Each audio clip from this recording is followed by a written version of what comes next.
ઓમ નમો ભગવતે વાસુદેવાય. ઓમ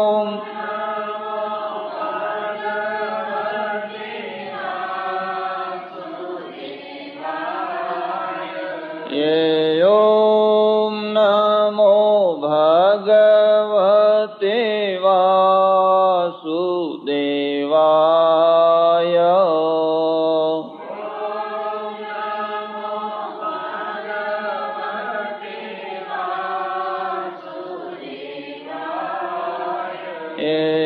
ઓમ નમો ભગવતે વાસુદેવાય.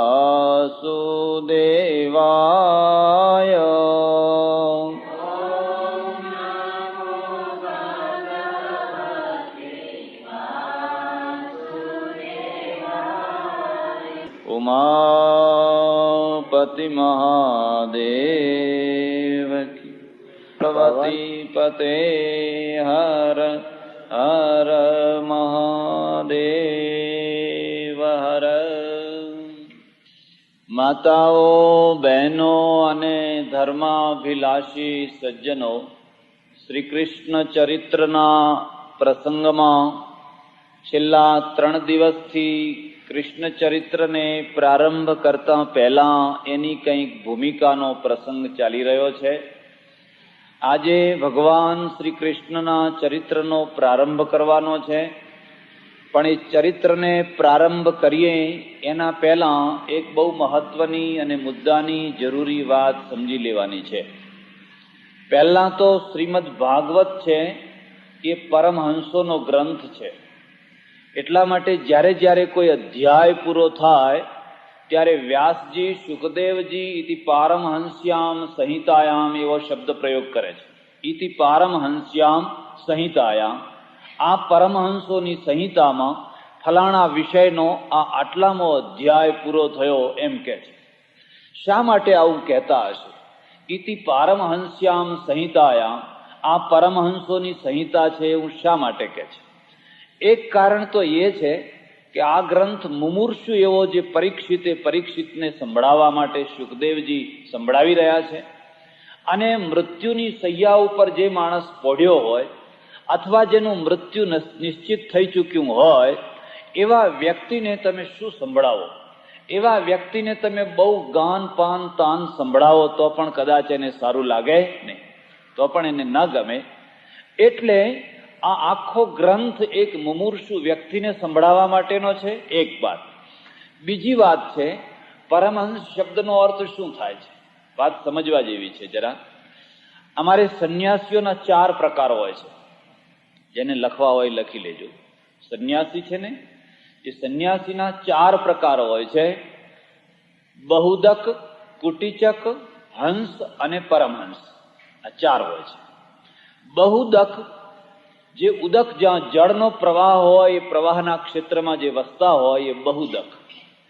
કુટીચક, જે કુટિયા બાંધીને રહેતા હોય એ કુટીચક. જે દંડ ધારણ કરતા હોય એને હંસ કહેવાય. પછી દંડનો ત્યાગ કરી અને વર્ણ વ્યવસ્થા કે આશ્રમ વ્યવસ્થા, ખાસ કરીને વર્ણ વ્યવસ્થાના નિયમથી પર થયા હોય એને પરમહંસ કહેવાય. આ 4 ભેદ છે. અમે પરમહંસ કહેવાય. પરમહંસ સ્થિતિ પણ છે અને પરમહંસ રૂઢાર્થ પણ છે. કોઈ માણસ બાળક જેવી સ્થિતિએ પહોંચે ત્યારે એને પરમહંસ વૃત્તિ કહેવાય. જેને હાનિ, લાભ, રાગ, દ્વેષ, શત્રુ, મિત્ર એની કોઈ અસર ના થતી હોય એવી કક્ષાને પરમહંસ કક્ષા કહેવાય. એવી કક્ષાને ન પહોંચેલો વ્યક્તિ પણ જ્યારે પરમહંસ કહેવાય તો એ રૂઢાર્થ કહેવાય, અન્વાર્થ ન કહેવાય, પણ એ અનન્વાર્થ કહેવાય, એટલે રૂઢાર્થ કહેવાય. જેવી રીતે ઘણા કોઈ માણસનું નામ વીરસિંહ રાખ્યું હોય, કોઈ માણસનું નામ વીરસિંહ રાખ્યું હોય પણ રાત્રે ઉંદરડાથી પણ ડરતો હોય તો એનું નામ કઈ વીરસિંહની જગ્યાએ કાયરસિંહ ના થઈ જાય. નામ તો વીરસિંહનું વીરસિંહ જ રહે. પણ એ જે વીરસિંહ નામ છે એ રૂઢાર્થમાં રહે, તત્વાર્થમાં રહે, અન્વાર્થમાં રહે નહીં, પણ એ રૂઢાર્થમાં રહે. એટલે આ હંસ અને પરમહંસ એવા બે ઉપરના ભેદ થયા, બે પ્રથમ ભેદ થયા. હંસ શબ્દનો અર્થ આત્મા થાય. ખ્યાલ આવે છે? હંસ શબ્દનો અર્થ થાય આત્મા. આત્માનો અર્થ હંસ એટલા માટે શબ્દ કર્યો છે કે જે સત અને અસત, પાણી અને દૂધ બેયને જે જુદા કરી આપે, બેયને જે પૃથક કરી અને જે ગ્રહણ કરવા જેવું હોય એને ગ્રહણ કરે, એનું નામ કહેવાય હંસ. દૂધ મેળવી, પાણી મેળવીને એની આગળ મૂકો તો એ દૂધ ગ્રહણ કરી લેશે, પાણી એમને જતું કરી દેશે. સંસારની અંદર પણ દૂધ અને પાણી બે મિક્સ છે, બે ભળેલા છે. એવી કોઈ વસ્તુ નથી જેમાં ભેળસેળ ન હોય. લોકો એમ કહે છે કે અમેરિકામાં ભેળસેળ નથી. અરે આખી દુનિયામાં ભેળસેળ છે. એમાં પહેલો નંબર કદાચ લેવાનો ચાન્સ આવે તો આપણો દેશ એમાં પહેલો નંબર આવે, બીજા કોઈને આગળ ના આવવા દે. બીજી બાબતમાં આગળ કોઈ જાય તો ભલે જાય, પણ અમેરિકામાં ભેળસેળ છે અને ભેળસેળને સમજવી બહુ કઠિન છે. તમે પેલા દૂધમાં ભેળસેળ કે ઘીમાં ભેળસેળ છે એને સમજશો, કદાચ એવી વસ્તુના સેવનથી તમને નુકસાન પણ થાય, હાનિ પણ થાય. સૌથી મોટામાં મોટી ભેળસેળ શામાં છે તમને ખબર છે? આંચકો લાગશે બહુ. મોટામાં મોટો, સૌથી મોટામાં મોટી ભેળસેળ માણસમાં છે. માણસના જેવી ભેળસેળ બીજી કોઈ જગ્યાએ નથી. અને માણસની ભેળસેળ જે નુકસાન પહોંચાડે છે એ પેલી ઘીની ભેળસેળ નથી પહોંચાડતી. પહોંચાડે છે? દૂધમાં પાણી નાખ્યું હોય પણ માણસમાં કંઈ ભેળસેળ થઈ હોય તો, માણસમાં કંઈક બીજું ભળી ગયું હોય તો કેટલું મોટું નુકસાન પહોંચાડે, કોઈ કલ્પના કરી શકે છે? અને એના કારણે તો કેટલા મોટા ઇતિહાસોનું સર્જન થયું. એક સરસ મજાનો માણસ જોઈને તમે બે ભાગીદાર બનો છો. બે માણસો જાણે સગા ભાઈ હોય, ભાઈ કરતા પણ વધારે સમજીને બે સાથે રહી અને એક મોટેલ શરૂ કરો છો, એક ધંધો શરૂ કરો છો. પણ બેયને ખબર નથી કે થોડોક ટાઈમ પછી એકબીજામાં ભેળસેળ થઈ રહી છે, કોઈને ખબર નથી. 6 મહિના, 12 મહિના, 2 વર્ષ, 5 વર્ષ ગયા પછી ધીરે ધીરે ખબર પડવા લાગે કે ગલ્લામાં આવેલા પૈસા તો પેલો વગર હિસાબના ઉઠાવ્યા જ કરે છે, બધું કંઈક ને કંઈક આગુ પાછું કર્યા જ કરે છે. અને 5, 7, 10 વર્ષે જયારે ખબર પડે કે જે માણસને તમે સોનું સમજતા હતા એ તો કથીર છે, કથીર, પીળો રંગ, એટલું બધું સોનું નથી હોતું, ત્યારે તમને આઘાત લાગે કે આ ઘીની ભેળસેળ સારી કે આ ભેળસેળ સારી. બીજી બધી ભેળસેળને પહોંચી શકાય, પણ માણસની ભેળસેળ સૌથી ભયંકરમાં ભયંકર છે અને એનો આઘાત પણ એટલો જ ભયંકર છે, એટલો જ ભયંકર છે. એટલે હું તમને કહું છું, ભગવાનને ઓળખવો બહુ સરળ છે. સાચી વાત કહું છું, ભગવાનને ઓળખવો બહુ કઠિન છે. અમારે પંજાબમાં એક બુલ્લે શાહ થયા, ફકીર સૂફી, એને કાફીઓ લખી છે, બુલ્યા રબણું કી પૌણા. એને એક જગ્યાએ લખ્યું છે, બુલ્યા, આ રબ એટલે ભગવાનને પ્રાપ્ત કરવો, એમાં કઈ મોટી વાત હતી? ઇધર નુટ કે ઇધર ચુટ. અહીંથી તારો પ્લગ ખેંચી લે ને અહીં લગાવી દે એટલે દીવો ચાલુ. એક જ કામ કરવાનું છે કે આ જે લાઈન ઉપર જે તારો પ્લગ ખોસી રાખેલો છે એને ખેંચી કાઢ, અને એને ખેંચી કાઢ અને પછી આ બાજુ લગાવી દે એટલે તારી લાઈટ ચાલુ. કશું જ કરવાનું નથી. બુલ્યા રબણું કી પૌણા, ઇધર નુટ કે ઇધર ચુટ. ભગવાનને પ્રાપ્ત કરવો કે એને ઓળખવો બહુ કઠિન નથી. સૌથી કઠિનમાં કઠિન કોઈ વસ્તુ હોય તો માણસને ઓળખવાની છે. માણસને ઓળખવા જેવી કોઈ કઠિન વસ્તુ નથી. અને જેને માણસને ઓળખતા આવડ્યું એને સંસારને ઓળખતા આવડ્યો, અને જેને સંસારને ઓળખતા આવડ્યો એને જીવન પ્રાપ્ત કર્યું, એ જીવન પામી શક્યો. જે સંસારને નથી ઓળખી શકતો, એ જીવન પ્રાપ્ત નથી કરી શકતો, એ જીવનના ઝાંઝવાના નીરમાં હાથ માર્યા કરતો હોય છે. માણસને ઓળખવા જેવું કોઈ કઠિન કામ નથી. એટલે ઇતિ પારમહંસ્યામ સંહિતાયામ, પેલા એ કહ્યું આ પરમહંસોની સંહિતા છે. હંસ કોને કહેવાય? જે સત અને અસતને ઓળખે એનું નામ કહેવાય હંસ. જે સાચું અને જૂઠું એ બેયને ઓળખે એનું નામ કહેવાય હંસ. એનું નામ કહેવાય ઝવેરી. કાશ્મીરમાં તમે યાત્રા કરવા જાઓ, કદાચ ગયા હશો, ન ગયા હોય તો કોઈ વાર જશો તો હું તમને ખાસ તકેદારી કહું છું. કાશ્મીરીઓ છે ને તમારા આગળ એવા સુંદર ચમકતા હીરા જેવા પથ્થરો લાવશે, તમને એક વાર તો એમ થઈ જાય કે સાચા હીરા પણ આના આગળ ફિક્કા છે, તમને એમ જ લાગશે કે આ સાચા હીરા છે. પણ જે ઝવેરી હોય એ તરત જ નીચે મૂકી દેશે, ઉપાડ, મફત આપે તોય ના જોઈએ. એ બધા આર્ટિફિશિયલ છે, બનાવટી છે. અને બનાવટીમાં વધારે ચમક હોય. બનાવટી છે ને એમાં ચમક વધારે હોય. પેલો સાચો હોય ને એ સાચાની ચમક જુદી હોય, પણ એ કોણ ઓળખે, કોણ પારખે? જે પારખે એને ઝવેરી કહેવાય. અને જેમ પથ્થરને પારખનારો એક ઝવેરી બનતો હોય છે, એમ માણસને પારખનારો કોઈ હોય એને મહાપુરુષ કહેવાય, એને તત્વવેત્તા કહેવાય, એને જ્ઞાની પુરુષ કહેવાય. એટલે પહેલા હંસ અને પછી પરમહંસ. હંસ વૃત્તિથી પણ જે ઉપર પહોંચ્યો હોય એને પરમહંસ કહેવાય. રામકૃષ્ણને પરમહંસ કહીએ છીએ. કેટલાય મહાપુરુષોના આગળ પરમહંસ શબ્દનો પ્રયોગ મૂકીએ છીએ, કારણ કે એ પરમહંસ છે. હંસાકાર વૃત્તિ, બહુ સુંદર વાત છે. તુલસીદાસજીએ લખ્યું છે, ગુણયઃ ઉભય ન દેખીએ, દેખીએ સો અવિવેક. તુલસી, આ સંસાર ભગવાને મિક્સચર બનાવ્યો છે. એમાં સારું છે ને ખરાબ છે, એમાં અજવાળું છે ને અંધારું છે. 15 દિવસનું અંધારિયું છે અને 15 દિવસનું અજવાળિયું છે. ખરેખર તો મહિનો આખો સમાન અજવાળું રહે છે, સમાન. કોઈ માનવા તૈયાર થશે?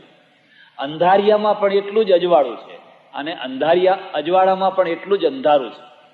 જોજો, જરા અનુભવ કરજો. 15 દિવસ જે અંધારિયાના છે એમાં પણ એટલું જ અજવાળું છે અને અજવાળિયાના ટાઈમે પણ એટલું જ અંધારું છે. બેયમાં સરખું જ છે, પણ એકનું નસીબ વાંકું છે, એનું નામ અંધારિયું પડ્યું છે અને બીજાનું નામ અજવાળિયું પડ્યું છે. બાકી તમારે જો પૂરેપૂરા કલાક માપવા હોય તો માપી જોજો. અંધારિયામાં પણ એટલું જ અજવાળું ને એટલું જ અંધારું. ફરક એટલો છે કે અંધારિયાનું અજવાળું માણસોના ઊંઘી ગયા પછી શરૂ થતું હોય છે, એટલે લોકો એને જોતા હોતા જાગતા હોય ત્યાં સુધી અંધારું ચાલે અને ઊંઘી ગયા પછી અજવાળું શરૂ થાય. અંધારિયામાં પછી ચંદ્ર તો હોય જ છે. અને અજવાળિયાની વિશેષતા એ છે કે માણસો જાગતા હોય ત્યારે અજવાળું થાય, પછી ઊંઘી જાય એટલે અંધારું થાય, એટલે લોકો એને અજવાળું કહે. સમ પાખ દુહ, તુલસીદાસજીએ લખ્યું છે, જો બેયની સરખી સ્થિતિ છે, પણ વિધાતાએ એકને જશ આપ્યો, બીજાને અપજશ આપ્યો. વિધિ જશ અપજશ દિન, વિધાતાએ એકનું નામ અજવાળિયું પાડી દીધું, બીજાનું નામ અંધારિયું પાડી દીધું. અને એટલા માટે જ્ઞાની પુરુષ કોણ છે? જ્ઞાની પુરુષ એ છે કે જે સત્ય અને અસત્ય એ બેયને સમજી, બેયને બરાબર સમજી અને બેયનો ત્યાગ કરે. ત્યાગ વિજ્ઞાનથી, અજ્ઞાન અને જ્ઞાન બેયનો ત્યાગ વિજ્ઞાનથી. અને વિજ્ઞાન જે છે એ વિજ્ઞાનમાં જ્ઞાન અને અજ્ઞાન બેયનો અભાવ છે. દ્વંદ છે, યાદ રાખજો, દ્વંદ છે. જ્ઞાન હશે એના સામે અજ્ઞાન રહેવાનું જ છે. અજ્ઞાન વિના જ્ઞાન હોય જ નહીં અને જ્ઞાન વિના અજ્ઞાન હોય. એટલે જ્યાં સુધી દ્વંદ સ્થિતિ હશે ત્યાં સુધી તમે જેટલા જ્ઞાની હશો એટલું જ તમારું અજ્ઞાનનું ક્ષેત્ર પણ હશે. આ પણ યાદ રાખજો. એક ભૂમિકા એવી આવે જ્યાં તમે વિજ્ઞાનના દ્વારા બેયનો ત્યાગ કરી દો, એટલે તમારા માટે અજ્ઞાન પણ નહીં અને જ્ઞાન પણ નહીં, અને એટલે પ્રતિદ્વંદ્વી નહીં, વિરોધી નહીં. વિરોધી હોય તો વાદી બને, પ્રતિવાદી બને, કેસ ચાલે, મુકદ્દમો ચાલે, જજ ન્યાયાધીશ એનું જજમેન્ટ આપે. પણ એક એવી સુપર કક્ષાએ પહોંચ્યો છે માણસ જ્યાં કોઈ પ્રતિવાદી નથી, કારણ કે વાદી જ નથી. પોતે વાદી હોય તો કોઈ પ્રતિવાદી બને, એટલે વાદી એ નથી, પ્રતિવાદી એ નથી, કશું નથી. ત્યારે જે છે એ વિજ્ઞાન છે. અને એટલે એવી સ્થિતિમાં જે પહોંચેલો આત્મા છે એને પરમહંસ કહેવાય. राजी हैं हम उसी में जिसमें तेरी रजा हो, या यूं भी वाह वाह है और यूं भी वाह वाह है. राजी हैं हम उसी में जिसमें तेरी रजा हो. એક ગામ હતું, એમાં એક પટેલ રહે. પટેલ બિચારા વૃદ્ધ થઈ ગયેલા, ભગત માણસ, અને એમને વારંવાર એક ખાસ શબ્દ બોલવાની ટેવ, ભગવાનની જેવી મરજી, ભગવાન જે કરે એ ખરું, હરી ઈચ્છા. ઘણા લોકોને આવી ટેવ હોય છે બોલવાની, તો બોલ્યા કરે તો લોકો પણ સાંભળ્યા કરે કે બોલ્યા. તો એકવાર ડાકુ આયા ગામમાં, ધાડ પાડવું આયા, અને ધાડ પાડવું આવ્યા નહીં, સવારના પહોરમાં પેલી પટલાણી હતી ને એ માથું કૂટતી કૂટતી આવી. તમે ભગવાન ભગવાન ભગવાન કરો છો, આ તમારા ભગવાને મારી ભેંસ સામું જોયું કે કેમ, શું થયું? આજ પગ લંગડો થઈ ગયો, એમ કે કંઈક જતી હશે ને કંઈક આમ પગ એ થયો હશે, પગ લંગડો થઈ ગયો. જો આ પગ હાડકું તૂટ્યું, લંગડાતી લંગડાતી ચાલે છે. એ મારા ભગવાનને જે ગમ્યું એ ખર્યું, હરી ઈચ્છા, એમ મારો વાલો જે કરે એ રૂપાડું.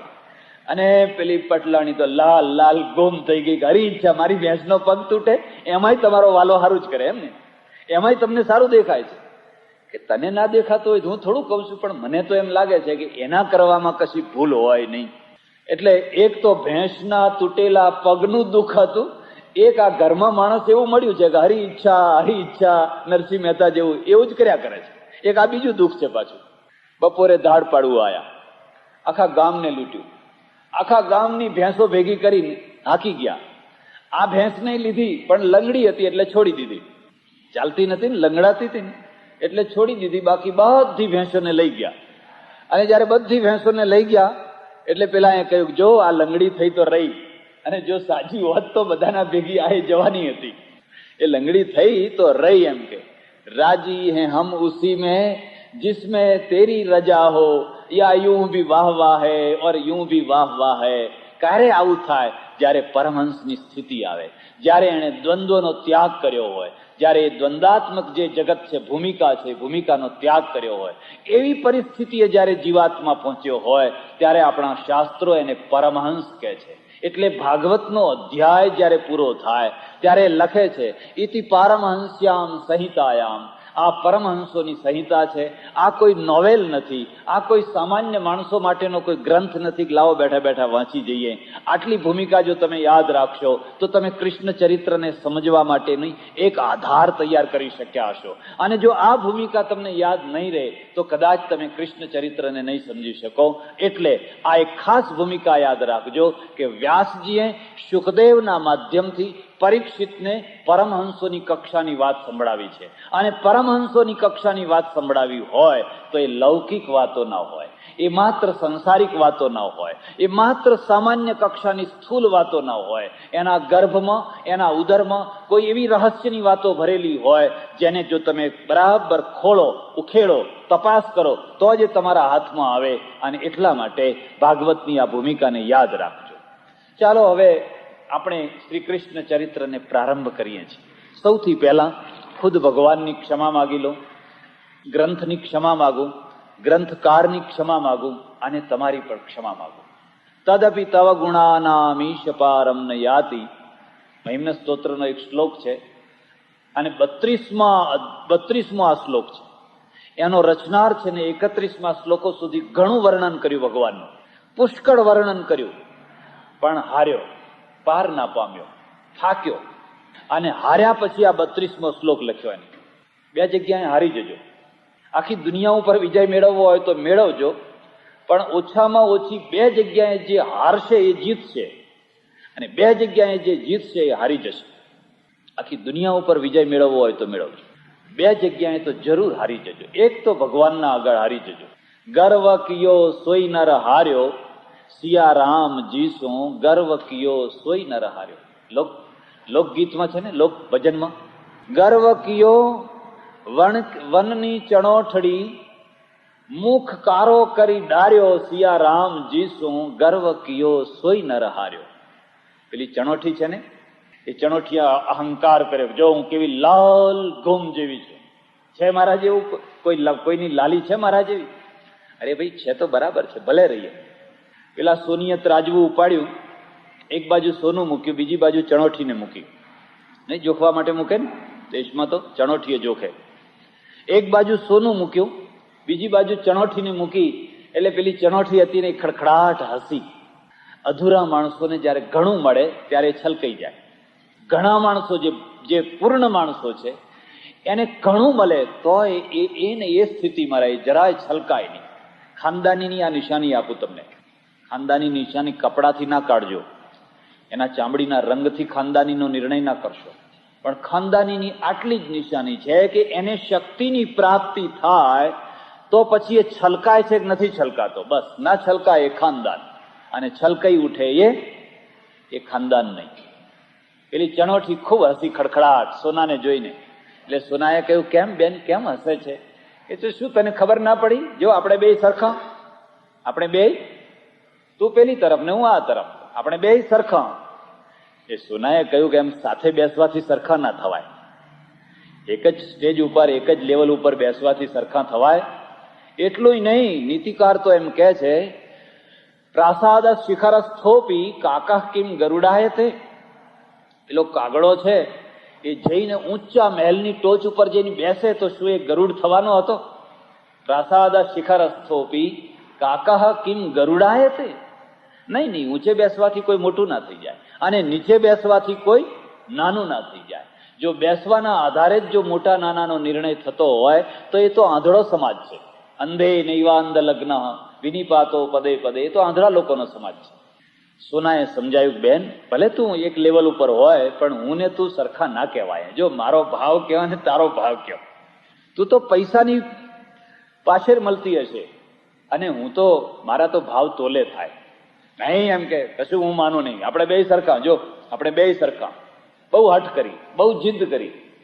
સોનાએ ઘણી સમજાવી પણ ના માની. ત્યારે એને કહ્યું, જો તારે સરખા જ થવું હોય તો હું જે કરું એ તારે કરવું પડે. કહો કરો, આપણે તૈયાર છીએ. આપણે તૈયાર છીએ. સામાન્ય માણસનો વિનાશ થવાનો હોય તો એ મોટાના સાથે સ્પર્ધા કરે. મહદભી સ્પર્ધમાનસ્ય વિનિપાતો પદે પદે. સ્પર્ધા કરવી હોય તો બરોબરિયા સાથે કરજો, પણ તમારાથી કાંઈ મોટો હોય એની સાથે દોડવા માટે બહુડા ના ચડાવશો, નહીં તો એમ સમજવાનું એનો વિનાશ થવાનો. એટલે સોનું હતો ને, એ સોનુએ કહ્યું, જો આ સોનીની ભઠ્ઠી છે લાલ ગુમ થયેલી, હું એમાં પડું છું અને એમાં તપું છું, પીગળું છું કે તપ. સોનું અંદર પડ્યું. પેલા સોનીએ એને ખૂબ તાયું, લાલ લાલ ઘુમ જેવું કરી નાખ્યું. પાછું એને ઢાળ્યું. હતું એટલું ને એટલું, એવું ને એવું. જોયું તે કે હા હવે તું પડ, કે હા પડું છું. એટલે એ તો તૈયાર થઈ, આમ બરાબર કછોટો વછોટો લગાવી તૈયાર થઈ. એટલે સોનાએ કહ્યું, રહેવા દે રહેવા દે હવે. નહીં નહીં એમ કે તું શું મને રોકતો તો? એમ હું પડું છું. અને ઉછળીને પડી પેલી અગ્નિની અંદર ને જેવી પડી એવી જ બળવા લાગીને એટલે ચીસા ચીસ કરીને બહાર નીકળી ગઈ. તરત જ બહાર નીકળી ગઈ. મોઢું કાળું થઈ ગયું. એમને એના પહેલા લાલ લાલ હતી, પછીથી પેલું મોઢું કાળું થયું ને એ ત્યારથી થયું, એના પહેલા કાળું નતું એમ કે છે લોકો. ગર્વ કિયો પેલી વનની ચણોઠડી, મુહ કાળો કરી ડાર્યો સિયા રામ જીસો. ગર્વ કિયો સોઈ નર હાર્યો. ભગવાનથી ગર્વ ના કરશો. ભગવાનના આગળ હારી જજો, પરમેશ્વરના આગળ હારી જજો. તારા આગળ કોણ જીતી શકે? એક પોતાના ગુરુ હોય કે વડીલ હોય કે મા બાપ હોય કે જે શ્રેષ્ઠ પુરુષો હોય એના આગળ વિજય ના થશો. એના આગળ હારી જજો. એ હારમાં જ તમારો વિજય છે. પિતાના આગળ પુત્ર હારેલો હોય તો એ પિતાની જ મહત્તા છે, અને પુત્રની એથી વધારે મહત્તા છે. લોકો જાણે કે આનામાં શક્તિ વધારે છે. શાસ્ત્રમાં નિષેધ લખ્યો છે, શાસ્ત્રાર્થ કરવો, આટલા લોકો સાથે શાસ્ત્રાર્થ નહીં કરવો. પોતાના ગુરુ સાથે શાસ્ત્રાર્થ ના કરવો. પોતાના પિતા સાથે શાસ્ત્રાર્થ ના કરવો. સ્ત્રી સાથે શાસ્ત્રાર્થ ના કરવો. સ્ત્રી એટલે સામાન્ય સ્ત્રી, વિદ્વાન હોય વિદુષી હોય એની વાત નહીં. પોતાના નોકર સાથે શાસ્ત્રાર્થ ના કરવો. દલીલબાજી કરવી હોય તો નોકરો સાથે ના કરવી, નહીં તો તમારું વ્યક્તિત્વ નહીં રહે. તમારું જે વ્યક્તિત્વ છે ને એ નહીં રહે. દલીલો જ કરવી હોય તો પછી સમકક્ષ ખોડી કાઢવાના, પછી કલાકો સુધી કર્યા કરો. બે જગ્યાએ તો હારી જ જવાનું, અને હારવાથી માણસ મહાન બને. એટલે પેલો રચનાર છે એ હાર્યો, અને હારીને એને લખ્યું, અસિતગીરી સમસ્યાત કજ્જલમ સિંધુ પાત્રે, સુરત અરુવર શાખા લેખિની પત્ર મુરવી, લિખતી અધિગૃહિત્વા શારદા સર્વકાલમ, તદપિ તવ ગુણાના મીશ પારમ ન યાતિ. હે પ્રભુ, આખી દુનિયા છે ને એ તમામ દુનિયાના જેટલા પહાડો છે એ બધા પહાડોને કાજળ બનાવવામાં આવે, સ્યાહી બનાવવામાં, અને સમુદ્રની અંદર એને ઘોળવામાં આવે. સમુદ્રની અંદર, અને સમુદ્રની સ્યાહી બની હોય એને કોઈ કલમ લે, લિખતી અધિગૃહિત્વા શારદા સર્વકાલમ, ભગવતી સરસ્વતી એની કલમ બનાવે વૃક્ષોની, બધા વૃક્ષોની, અને પછી તારા ગુણ લખ્યા કરે, તારા સદગુણો લખ્યા કરે. પરમેશ્વરમાં કેટલા ગુણો છે. તદપિ તવ ગુણાનામીશ પારમ ન યાતિ. હે પ્રભુ, તો પણ કદી તારા ગુણોનો પાર કોઈ પામી શકે? પાર ના પામી શકે. હાર્યા પછી ભગવાન મળતો હોય છે. વાતને સમજજો. જ્યાં સુધી માણસ હારતો નથી ત્યાં સુધી ભગવાન મળતો નથી. પેલો હાથી હાર્યો, કયો? ગજેન્દ્ર મોક્ષ જાણો છો ને? હાથી હાર્યો, અને છેવટમાં પછી એક કમળ ફૂલ હાથમાં આવ્યું. એ કહ્યું, પ્રભુ, આખી જિંદગી મેં તારી ઉપાસના ન કરી, હું આ હાથણીઓમાં જ રમતો રહ્યો, આ હાથણીઓને રાજી કરતો રહ્યો. કેટલા કદળી વન મેં છૂંદી નાખ્યા, કેટલા કેળાના ઝાડ મેં છૂંદી નાખ્યા, કેટલા ઉત્પાત કર્યા, અને ઉત્પાત કરવાનું નામ જ હું જીવન સમજતો રહ્યો. હવે આજ મગરે જ્યારે પગ પકડ્યો છે એને મારાથી છૂટતો નથી અને મૃત્યુ નજીકમાં છે. હાથણીઓ બધી બહાર ઊભી છે, કિનારાના બહાર ઊભી છે અને બહાર ઊભી છે. હું કહું છું કે આવો, મને ખેંચો, મને બહાર લઈ જાઓ. તો પેલી બહાર ઊભી કહે છે કે ના, અમને પકડે તો, તમારો પગ છોડીને અમને પકડે તો. હું જ્યારે બહાર હતો અને બહાર જ્યારે કોઈ વાર એમ કહેતો કે હું મરી જઈશ, તો આ હાથણીઓ એમ કહેતી કે નહીં, તમે મરી જશો તો અમે મરી જઈશું, તમારા વિના 1 મિનિટ નહીં જીવી શકીએ. અને હવે એ બધી બહાર ઊભી કહે છે કે તમારો પગ છોડીને મને પકડે તો. પ્રભુ સંસારને ઓળખ્યો. આ જો ઘટના ન ઘટી હોત તો સંસારને હું ઓળખી ન શક્યો હોત. લો, હવે એક સૂંઢ બાકી છે. મેં કોઈ ભક્તિ ન કરી, ઉપાસના કરી, કશું નથી કર્યું. માત્ર મરતા મરતા એક પુષ્પ, ગજેન્દ્ર પુષ્પ અર્પણ કરું છું. મારા પાસે બીજું કશું નથી. આને પછી ગરુડે ચડીને વહેલા આવજો, ગરુડે ચડીને વહેલા આવજો. પછી તો ભગવાન આયા, એનો મોક્ષ કર્યો, પગ છૂટ્યો, મકરનો વધ થયો. આધ્યાત્મિક અર્થ છે, કોઈ ઘટના નથી. પેલો હાથી બહાર નીકળ્યો એટલે પેલી હાથણીઓ હતી ને એ બધી વધાવા લાગી. અમે તો સંતોષીમાની માનતા માની હતી. પેલી બીજી કહે કે મેં તો જલારામ બાપાની માનતા માની હતી. આ તો મારી માનતાએ જ મારું કામ થયું. ચાલો હવે કદલી વનમાં, પેલા વનમાં જઈને આપણે ક્રીડા કરીએ. હાથીએ કહ્યું, બહુ ઘણા વર્ષો સુધી ક્રીડા કરી, જાઓ હવે કદલી વનમાં જઈને ક્રીડા કરો. જેણે મને નવું જીવન આપ્યું, જેણે મને મૃત્યુમાંથી બચાવ્યો, જેણે મને નવી દુનિયા આપી, બસ હવે હું એનું ભજન કરીશ. મારે હવે કદલી વનમાં રમવું નથી. ગર્વ કિયો સોઈ નર હાર્યો, તદપી તવ ગુણાનામીશ પારમ ન યાદ. અર્થ કહી દો એટલે તમને ખ્યાલ આવશે. 5 ઇન્દ્રિયો એ 5 હાથણીઓ છે. 5 ઇન્દ્રિયો છે એ 5 હાથણીઓ છે. જીવાત્મા છે એ હાથી છે. આ 5 ઇન્દ્રિયોને રાજી કરવા માટે જિંદગીભર ઉત્પાત કર્યા જ કરે છે. આંખને કહે છે તું રાજી થા, તને જે જોઈએ લાવી આપો. કાનને કહે છે, જીભને કહે છે.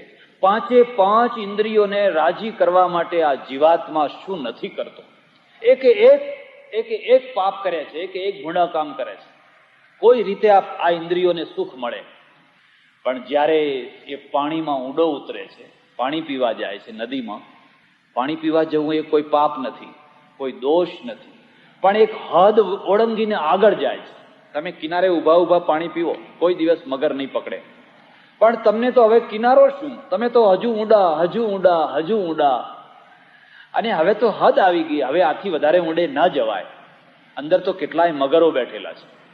એમાંનો એક મગર આવીને હાથીનો, જીવાત્માનો પગ પકડે અને પછી એને ખેંચે. એના આગળ મગરનું, હાથીનું જોર ના ચાલે. ત્યારે પેલો હાથી છે એને ખબર પડે, ઓહો, અસલ જીવન શું છે. મગરનો અર્થ સમજ્યા? કાળ છે. મગર એટલે કાળ, મૃત્યુ છે. એ નદીની અંદર મૃત્યુ છુપાઈને બેઠેલું છે, મહાકાળ બેઠેલો છે. અને મહાકાળના પંજામાં જ્યારે આવે ત્યારે પેલી હાથણીઓ કહે અમે કશું ના જાણીએ. એમાંથી જે છૂટે, એમાંથી કોઈ બચીને આવે, એ બચીને જે આવેલો છે એને જો એ ઘટના ભૂલાય નહીં તો પછી બરાબર છે કે હવે બાકીનું જીવન પરમેશ્વરના નિમિત્ત. પણ માયા એટલી પ્રબળ છે કે કેટલીય વાર માણસ છૂટીને આવ્યો હોય, બચીને આવ્યો હોય, પણ પેલી હાથણીઓનો મોહ એટલો પ્રબળ હોય કે ફરી પાછી એ જ કદલીની ઝાડી, એ જ કેળા અને એ જ ઉત્પાદ પાછા શરૂ થઈ જાય. તદપી તવ ગુણાનામીશ પારમ ન યાતિ. વર્ષો પહેલાની વાત છે, લગભગ 20 વર્ષ પહેલાની વાત છે. ત્યારે આ હરે કૃષ્ણ મુવમેન્ટ નહોતું. 20 વર્ષ પહેલાની વાત છે. ત્યારે હું ઋષિકેશમાં રહેતો અને ઋષિકેશમાં ગંગાજીમાં નાહવા જાઉં. કોઈ વાર એક ગોરો માણસ છે ને, સંન્યાસી થઈ ગયેલો, એ ગોરો માણસ પણ પાણી ઉડાડી અને નાહ્યા કરે. હળગંગે એવું એનું ઉચ્ચારણ કર્યા કરે. મેં એને એક વાર પૂછ્યું, ભાઈ તે આ સંન્યાસ લીધો, આ હરગંગે કરીને નાય છે, તો શું કારણ શું છે? આ તરફ આવવાનું કારણ શું છે? એને મને કહ્યું, સ્વામીજી એવું બન્યું કે હું દક્ષિણ આફ્રિકામાં રહેતો હતો, સાઉથ આફ્રિકામાં. અને સાઉથ આફ્રિકામાં જે લડાઈ થઈ, એ લડાઈમાં હું સોલ્જર હતો. અમારી આખી ટુકડી ઘેરાઈ ગઈ લડાઈમાં, ચારે તરફથી ઘેરાઈ ગઈ. અને એમાં મેં જોયું કે એક પછી એક મારા સાથીઓ મરવા લાગ્યા. તો હું કલ્પતરુ વાંચું. ભારતમાંથી ઇંગ્લિશમાં એક મેગેઝિન નીકળે, એનું નામ કલ્પતરુ. કોઈ ઇન્ડિયનના ત્યાં આવતું હશે ને એના કારણે એનો સંપર્ક, અને એ કોઈ વાર વાંચવામાં આવેલું તો હું વાંચું. એમાં ભગવાનને શરણાગત પરિત્રાણ, જે એના શરણે જાય એનું રક્ષણ કરનાર, એવું બતાવવામાં આવ્યું. તે મૃત્યુના ટાઈમે મને મારા મનમાં એમ થયું કે લાવ, હવે તો હું બચું એવું લાગતો નથી. એટલે મેં મનમાં ને મનમાં નક્કી કર્યું કે હે પ્રભુ, હે ભગવાન, જો હું આ યુદ્ધમાંથી, આ ટુકડીમાંથી જો હું બચી જઈશ તો મારું છેવટનું જીવન તને અર્પણ કરીશ. હું તારું ભજન કરીશ આખું જીવન. આવું મનમાં વિચારતો હતો, સંકલ્પ કરતો હતો. એટલામાં એક બોમ્બ, કંઈક હાથગોળો કે એવું કંઈક આવીને પડ્યું ને ધડામ બધાને એવો મોટો ધડાકો થયો. હું પણ બેભાન થઈ ગયો. જ્યારે ભાનમાં આવ્યો ત્યારે ખબર પડી કે મારા સિવાયના બધા મરી ગયા છે, મારા સિવાય કોઈ જીવતું નથી. પછી તો જેમ તેમ કરીને મારા માણસો સાથે પહોંચી ગયો, લપાતો છુપાતો, અને એ યુદ્ધ પૂરું થયું. મેં રાજીનામું આપી દીધું. રાજીનામું આપીને ભારતમાં આવ્યો. ભારતમાં આવીને સંન્યાસ લીધો, ભગવા કપડાં પહેર્યા, અને હવે બસ આ ગંગા ને હું ને મારો ભગવાન. મારે હવે જીવનની કોઈ મહત્વાકાંક્ષા નથી, કશું જોઈતું નથી, કોઈ અપેક્ષા નથી, કોઈ યાચના નથી, કંઈ કરવાનું બાકી નથી, કંઈ મેળવવાનું બાકી નથી. કારણ કે હું તો મરી ચૂક્યો છું. હું તો મરી ચૂક્યો તો, પણ જેણે મને નવું જીવન આપ્યું એ નવું જીવન આપનારનું બસ નામ રટ્યા કરીશ, બાકી કશું નથી. એટલે તદપિ તવ ગુણાનામીશ પારમ ન યાતિ. સાધનાના માર્ગમાં સાધક હારતો હોય છે, અને હાર્યા પછી ઈશ્વરની કૃપાનો અધિકારી થતો હોય છે. જ્યાં સુધી એને સાધનાનો અહંકાર હોય કે હું સાધના કરું છું, આટલી માળા ફેરવું છું, આટલો વહેલો ઉઠું છું, ઠંડા પાણીએ નવું છું, આટલી સાધના કરું છું, જ્યાં સુધી એની સાધના માત્ર ચાલતી હોય છે, ઈશ્વર એનો દ્રષ્ટા હોય છે. પણ જ્યારે ઘણી સાધના કર્યા પછી પણ એ લક્ષ્યને પ્રાપ્ત નથી કરી શકતો હતો, ત્યારે પછી હારીને પરમેશ્વરના આગળ કહેતો હોય છે કે હું હાર્યો, હવે મારાથી હવે કશું થતું નથી. ત્યારે એ કૃપાનો અધિકારી થતો હોય છે. જેણે સાધના નથી કરી, જે હાર્યો નથી, એ કૃપાનો અધિકારી નથી થતો. એનો અર્થ એવો ના સમજતા કે તમે સાધના કર્યા વિના જ હારી જાઓ. નહીં, સાધના કરો, ઘણી કરો, અને ઘણી કર્યા પછી સહજ રીતે માણસ હારે, ત્યારે એ કૃપાનો અધિકારી થાય. એટલે નીચે પડેલું જે છોકરું છે, જે નીચે પડેલું છે, એનો બાપ દૂર બેઠો બેઠો જુએ છે કે છોકરું પડ્યું છે. પણ કેટલાક છોકરા એવા હોય, ભેંકડો તાણે બહુ લાંબો, પછી ધીરે રહીને ઊભા થાય, ઊંચા નીચા થાય, ઊભા થાય. કોઈ જોનાર ના હોય તો વહેલા ઊભા થાય. કોઈ એને ખમ્મા કરનાર હોય તો વધારે રડે, હાથ બાથ ખંખેરે, એવું કરે. પેલો બાપ બેઠો બેઠો જોયા કરતો હોય. એક છોકરું એવું જબરજસ્ત પડ્યું હોય કે તરફડિયા માર્યા પછી પણ એ ઊભું થઈ શકતું નથી. ત્યારે પેલો બાપ જઈને જાય અને એને ઊભું કરે, ખંખેરે. એટલું જ નહીં, એને ઊંચકીને છાતી સાથે દબાવી દે. અને છાતી સાથે એને ઊંચકીને જે દબાવ્યું એ પેલાનો પુરુષાર્થ નથી, પેલાની કૃપા છે. પેલાનો પુરુષાર્થ નથી. પેલાનો પુરુષાર્થ તો પગ આગા પાછા કરવામાં પૂરા થઈ ગયો. એને ઘણા પગ આગા પાછા કર્યા, પણ ઊભું નથી થઈ શકતું. એટલે પેલો છે એનું હૃદય દ્રવિત થયું, અને દ્રવિત થયેલો જે પરમેશ્વર છે એને ઊંચું કરીને પોતાની છાતી સાથે લગાવી દે. આ એની કૃપા છે. ભક્તિ માર્ગમાં સાધનની જેટલી મહત્તા છે એટલી જ મહત્તા કૃપાની પણ છે, બેયની છે. એટલે તદપિ તવ ગુણાનામીશ પારમ ન યાતિ. જ્યારે આપણે શ્રી કૃષ્ણ ચરિત્ર પ્રારંભ કરવાના છે તો સૌથી પહેલા તો ભગવાન કૃષ્ણની હું ક્ષમા માગું કે અપાર સમુદ્રને એક દુબળો પાતળો માણસ જે 10 ફૂટે તરી શકવાની તાકાત નથી રાખતો, એ કેવી રીતે ચરિત્રોના ગુણગાન, કેવી રીતે ચરિત્રોને પ્રસ્તુત કરી શકશે. એટલે પરમેશ્વર મને માફ કરે, ક્ષમા કરે, અને મારી દુર્બળતા છે એને એની સબળતામાં બદલી નાખે. મારી દુર્બળતાને એની પ્રબળતામાં બદલી નાખે. અંતે તો એના ચરિત્રો એ જ વખાણ કરે. કોઈ જીવ શું વખાણ કરવાનો હતો? ભક્તિ ગાથા જ્યારે રચાવાની હોય તો ભગવાનની આપેલી શક્તિથી જ રચાતી હોય છે, નહીં તો, અને એ એવી રચાયેલી જ અમર થતી હોય છે. બીજો એક ગ્રંથકારની ક્ષમા માગું કે આવો મોટો મહાન ગ્રંથ રચનાર, એનો શું ઉદ્દેશ, શું ધ્યેય, એનો શું અભિગમ, એનું શું તત્વ હશે એ જાણ્યા વિના હું એમાં કૂદી પડું, મારાથી એનો અર્થે થાય ને કદાચ અનર્થ પણ થાય, તો એ ગ્રંથકારની પણ હું ક્ષમા માગું અને તમારી પણ ક્ષમા માગું, એટલા માટે કે જે ગહન વિષય તમારા આગળ રાખવાનો છે, તમે એમ સમજો કે આ કોઈ બહુ મોટા, બહુ જ્ઞાની પુરુષ છે, બહુ વિદ્વાન છે, અને જે કહે છે એ બધું બરાબર જ કહે છે એમ સમજીને કદાચ હું તમને સત્યમાં પણ લઈ જાઉં, કદાચ ભ્રાંતિમાં પણ લઈ જાઉં, કદાચ તમારી ભ્રાંતિનું નિવારણ પણ થાય, કદાચ તમારી ભ્રાંતિમાં ઉમેરો પણ થાય. એટલે ત્રણેયની ક્ષમા માગી અને પછી હું શ્રી કૃષ્ણ ચરિત્રને પ્રારંભ કરવાનો પ્રયત્ન કરું છું. તમને ખબર હશે, અને એટલે એક બીજી વાત યાદ રાખજો, તમારો વિવેક જાગૃત રાખવો જ જોઈએ. તમારા વિવેકને જાગૃત રાખવો જ. વક્તા બોલે પણ તમારો વિવેક તો જાગૃત હોવો જ જોઈએ. અને જો જાગૃત હશે તો વક્તાના દ્વારા થયેલી ત્રુટિઓને તમે સુધારી શકશો. ચારણી હોય ને, ચારણી, એમાં ઘઉં નાખો એટલે કાંકરા કાંકરા નીચે પડી જાય. વિવેકની સુરપૈવ ત્યજે ધાન્યમ અશેષતઃ, ભાગવતમાં જ લખ્યું છે. શ્રોતા સુપડા જેવો હોય, અને સુપડાની અંદર ધાન આવે એટલે આમ ફટકી ફટકી ફટકી અને ફોતરા ફોતરા બહાર ફેંકીને, અને જે રાખવા જેવું હોય એ રાખી દે. કેટલીક ચારણીઓને કેટલાક સુપડા એવા હોય કે રાખવા જેવાને બહાર ફેંકી દે, ના રાખવા જેવું હોય ને રાખી લે. એવું બને. ઘઉં ઘઉં બધા ફેંકી દે, કંકરા કંકરા રાખી લે. સુપડું પણ એવું હોય કે ગ્રહણ કરવા જેવું હોય એને ઝાટકી ઝાટકીને બહાર ફેંકી દે, અને રાખવા જેવું ના રાખવા જેવું હોય એને રાખી લે. તો એમાં વક્તાનો દોષ નહીં, સુપડાનો પોતાનો દોષ, શ્રોતાનો પોતાનો દોષ. એટલે શ્રી કૃષ્ણ ચરિત્રને પ્રારંભ કરતા પહેલા આ બધી સાવધાની સૌને રાખવાની છે. તમને ખબર હશે, મથુરા નામની નગરી છે, અને મથુરા નામની નગરીમાં ઉગ્રસેન નામનો રાજા રાજ કરે છે. ઉગ્રસેન, એને એક પુત્ર છે, પુત્રી છે.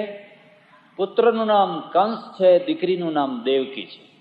કંસ છે એ બચપણથી મહા અનાળી છે, એની વૃત્તિઓ જ આસુરી વૃત્તિ છે. એ યુવાન થયો છે, એના અંદર રાજ લાલસા પોસી રહી છે, મને રાજ્ય મળે, મને રાજ્ય મળે, મને રાજ્ય મળે. એના મિત્રોએ કહ્યું કે હવે આ તારો બાપ છે ને ગરડો થયો છે, કેટલા દિવસ જીવશે, પછી મરી જશે એટલે તને મળવાનું જ છે ને રાજ્ય. પણ એને ધીરજ નથી રહેતી.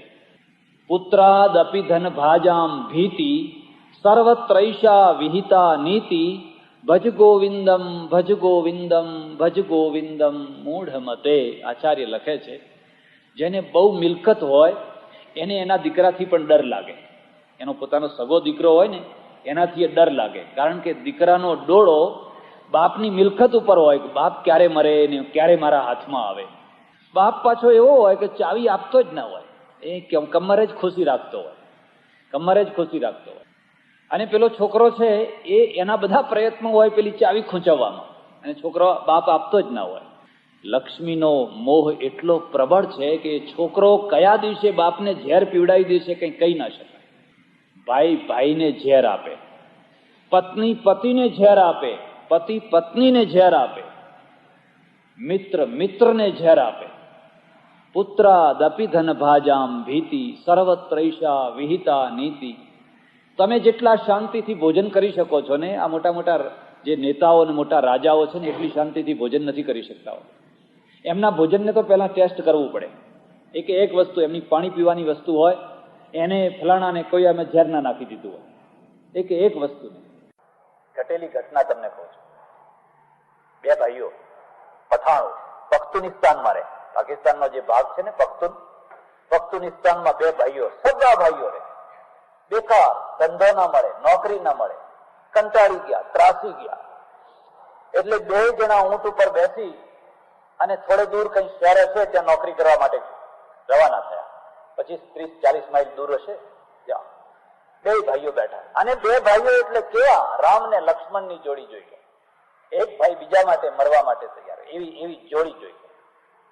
જાય છે, જતા જોયું આગળ પેલા ઊંટ વાળાએ જોયું તો કઈક બચકું પડેલું, એટલે ઊંટ નીચે બેસાડ્યો, અને નીચે બેસાડીને જઈને જોઈને ખોલે છે તો એમાં સોના મોરોની ગાંસડી નીકળી. આટલી બધી સોના મોરો, પેલાના સમયમાં મોરો ચાલે, સોનાથી ભરેલી, અને બે કઈ અલ્લાહનો શુક્ર માને. ઓહો હો, નોકરી કરવાની વાત એક તરફ રહી, ભગવાને કેટલી મોટી દયા કરી આપણા ઉપર, કેટલી વગર મહેનતે રસ્તામાં खुदा जब देता है तो छप्पर फाड़ के देता है, और जब लेता है तो लेतो એમને એમ જાય, તમે કઈ પકડી રાખો તો હાથમાં ના રહે.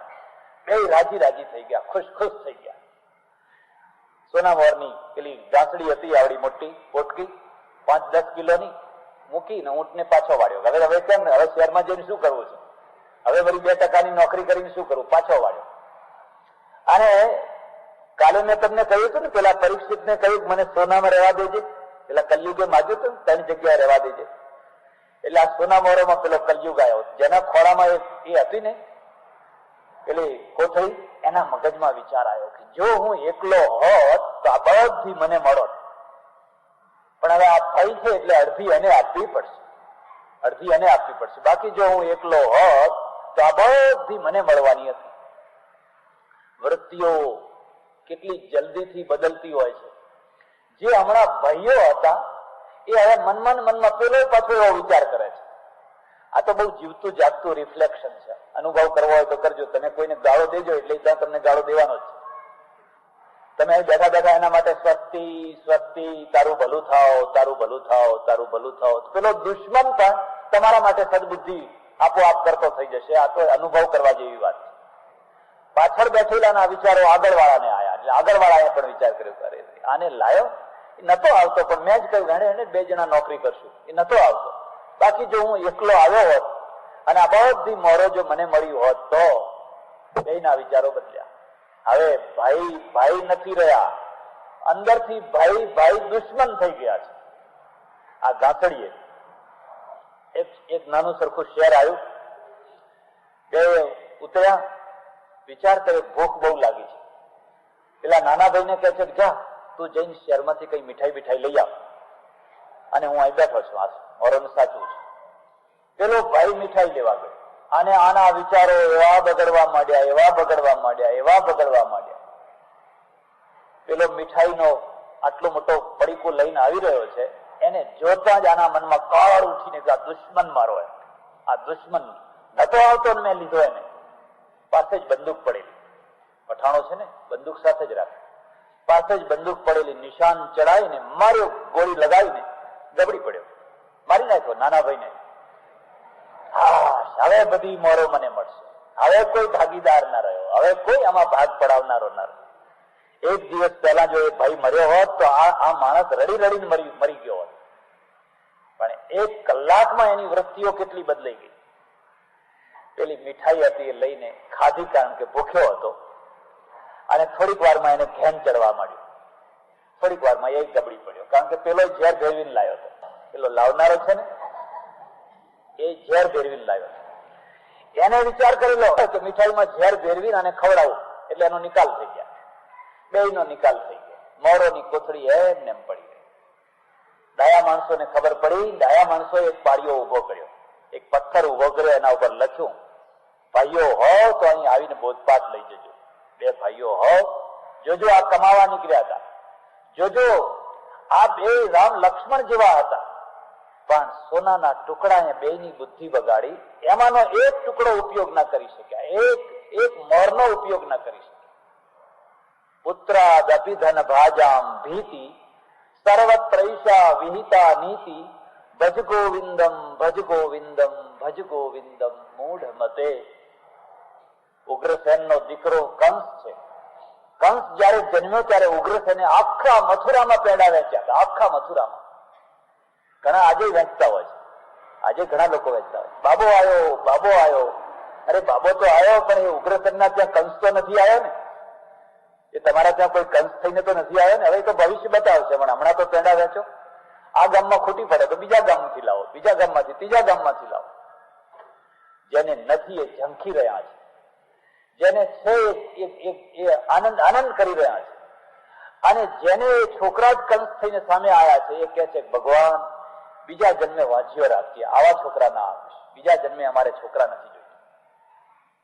એટલે પેલો કંસ છે ને એ કંસ કે છે કોઈ પણ ભોગે, હવે મારે તો રાજગાદી જોઈએ જ છે. ભારતનો ઇતિહાસ જોયો, બાદશાહોનો ઇતિહાસ જોયો, આરબ દેશોનો ઇતિહાસ જુઓ તમે, કોઈ મોતો મરતો જ નથી. એના છોકરા જ એને મારે, એના ભત્રીજા જ એને મારે. પેલો ગાદી ઉપર બેઠો બેઠો હુકમ ચલાવતો હોય કે આ દુનિયાનો બાદશાહ છે. એને ખબર નથી કે એના પાછળ તો કેટલા કાળ ભમી રહ્યા હોય. પુત્રના મોતે મારે, સારી રીતે પણ નહીં, પુત્રના મોતે ચામડા ઉતેડે એનો બદલો લેવા માટે. એના જ ભત્રીજાઓ, એના જ ભાણેજો, એના જ સગા દીકરાઓ.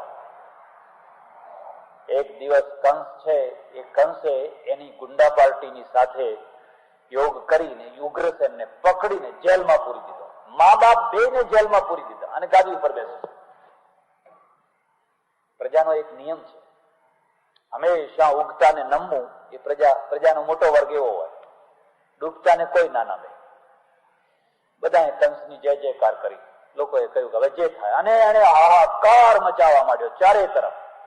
જુલમ જે જુલમ કરીને બેઠો છે, જે પોતે જ અન્યાય કરીને બેઠો છે, એની પાસેથી તમે ન્યાયની શું આશા રાખી શકો?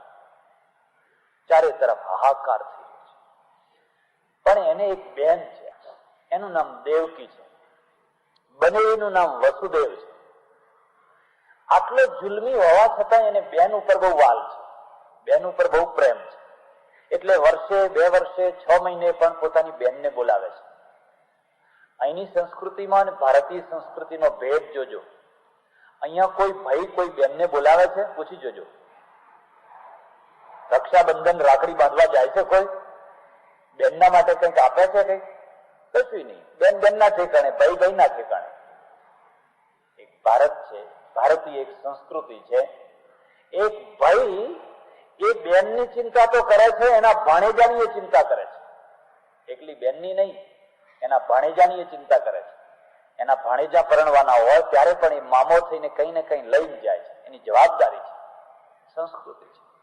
વર્ષમાં એકવાર બેન આવે, ઓછામાં ઓછી એકવાર ભાઈ એના ત્યાં જાય. ભાઈ બીજ જેને કહેવાય, ભ્રાતૃ દ્વિતીયા, વર્ષ બેસતા વર્ષના બીજા દિવસે, તે દિવસે ભાઈ છે એ બેનના ત્યાં જમવા જાય. એટલા માટે શાસ્ત્રકારોએ રાખ્યું કે જૈન બેનનું ઘર જુએ.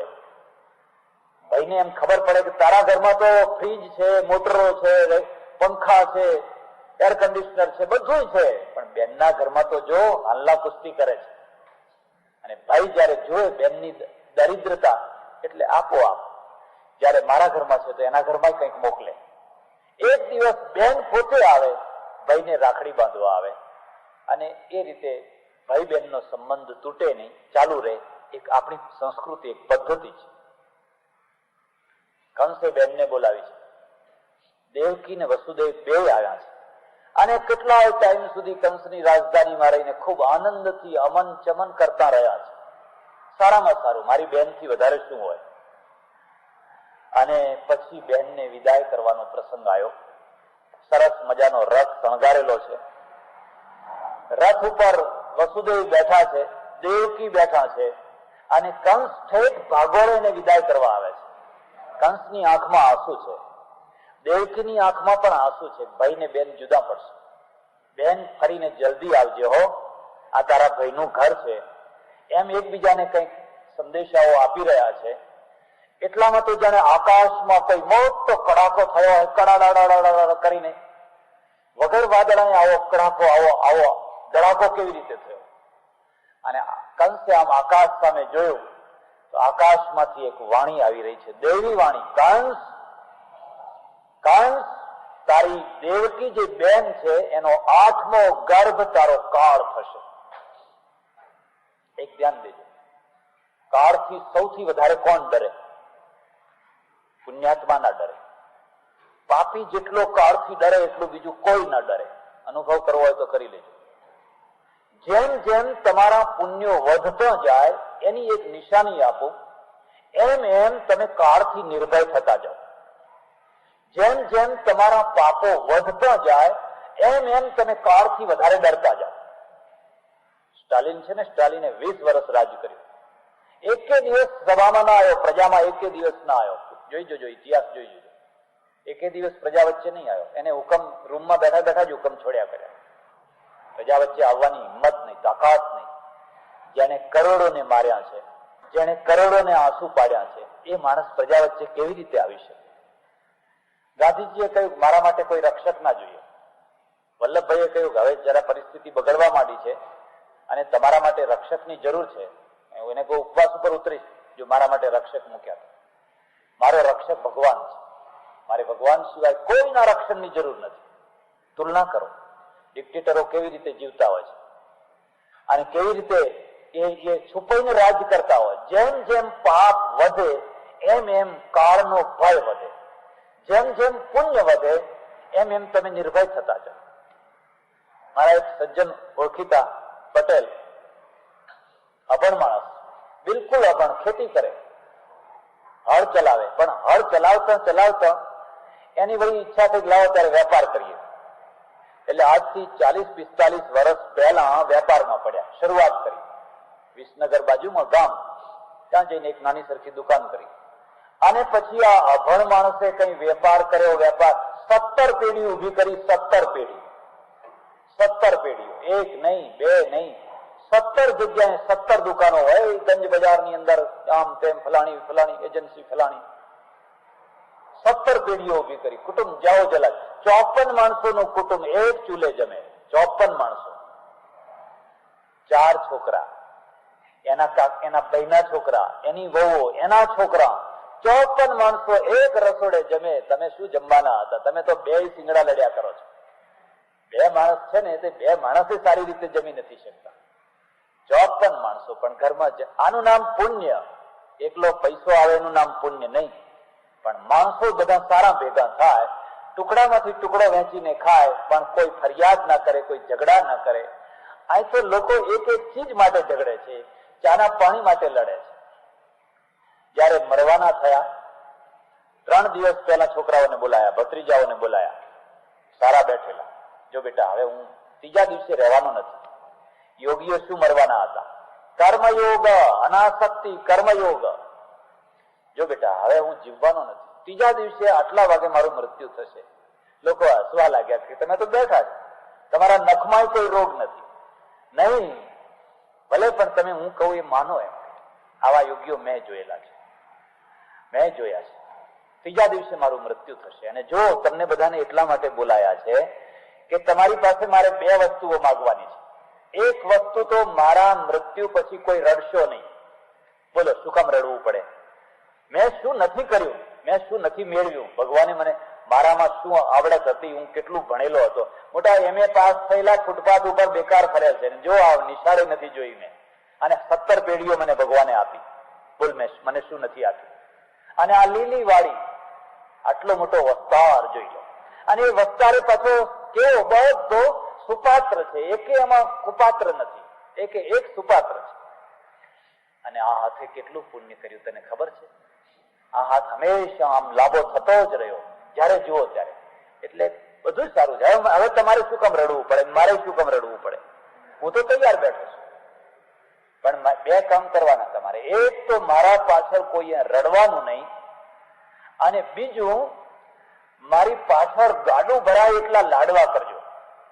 ગામઠી ભાષામાં ગાડું ભરાય એટલા લાડવા કરજો, અને જે આવે એને ખવડાવજો. બસ આ પટેલની એક ખાસિયત બતાવે, એમને ખવડાવવામાં જ આનંદ, જમાડો એમ. તમે બધા ગમે એમ કહો ને, 12માં ના કરો, 13માં ના કરો, 18માં ના કરો ને, પણ એના ત્યાં કઈ પ્રસંગ આવે એટલે એને તો ખવડાયા વિના એનો સંતોષ જ ના થાય. ગાડું ભરીને લાડવા કરજો અને જે આવે એને ખવડાવજો. એ ગુજરી ગયા, ખરેખર 3જા દિવસે ગુજરી ગયા. છોકરા પાછા એવા નીકળ્યા, મારી પાસે આયા, મને કે મારા બાપુ દેવ થઈ ગયા ને એક ગાડું ભરીને લાડવા કરવાનું કહી ગયા છે. મારી ઈચ્છા છે તમે આવો અને કંઈક થોડા પ્રવચનો સંભળાવો તો આવું. મેં કહું, અરે એ તો યોગી હતો, અમે બધા તો શું યોગી થવાના હતા, પણ ખરેખર પદ્મ પત્ર ઇમામ બસા, જેની 17 પેઢીઓ હોય ને એમાં એનું મન ના રહે. તમારી તો આટલી આટડી હોય ને તો એમાં મન રમ્યા કરે કે શું થશે શું થશે. એને 17 પેઢીમાંથી પણ મનને વાળી લીધું, અનાસક્તિ સોંપી દીધું. હવે તમારે જેમ કરવું એમ કરજો. એ તો યોગી હતો, એની મુક્તિ માટે ભાગવત બેસાડવાનું ના હોય, એ તો મુક્ત જ હતો, પણ એની મુક્તિમાંથી આપણે કંઈક સમજવાનું છે. છોકરા એવા નીકળ્યા, એમણે એક ગાડું લાડુ કરવાની જગ્યાએ 18 ગાડા લાડુ કર્યા. 18 ગાડા. મારા બાપુએ તો કહ્યું હતું કે એક ગાડું કરજો, પણ 18 ગાડા ભરીને લાડુ બનાયા. અને કેટલા બીજા પકવાનો કર્યા, અને આજુબાજુના ચારે તરફના ગામો, સગા વાલા એ બધાને જમાડ જમાડ જમાડ કરતા. એટલે જેમ જેમ માણસનું પુણ્ય વધે એની એક નિશાની છે, પુણ્યથી સદબુદ્ધિ આવે, સદવૃત્તિ જાગે. સદવૃત્તિ જાગે એટલે ઘરમાંથી કુસુંબ જાય. પાપથી દુર્વૃત્તિ જાગે. દુર્વૃત્તિ જાગે એટલે નાની નાની બાબતોમાં ઘરમાં ઝઘડા થાય એટલે અશાંતિ. પુણ્ય વધે એટલે કાળથી ડરે નહીં, પણ કાળનો સત્કાર કરે, સ્વાગત કરે. એને કાળને એમ કે આવો આવો ભાઈ, હું તારા માટે તૈયાર છું. પણ પાપી છે ને, એ પાપીનું જેમ પાપ વધે એમ એ વધારે ને વધારે ભયભીત થતો જાય, વધારે ને વધારે. એટલે પેલા કંસે જયારે આ વાણી સાંભળી, કંસ આનું 18મું આનું 8મો બાળક છે, તારો કાળ થઈને જન્મશે, એની સાથે જે ભયભીત થઈ ગયો, ડરી. ભયથી જેટલા પાપ થાય છે ને એટલા બીજી કોઈ રીતે નથી થતા. ઇતિહાસને જોજો, જે લોકોએ પ્રજા ઉપર બહુ અત્યાચારો કર્યા એ ભયના કારણે કર્યા.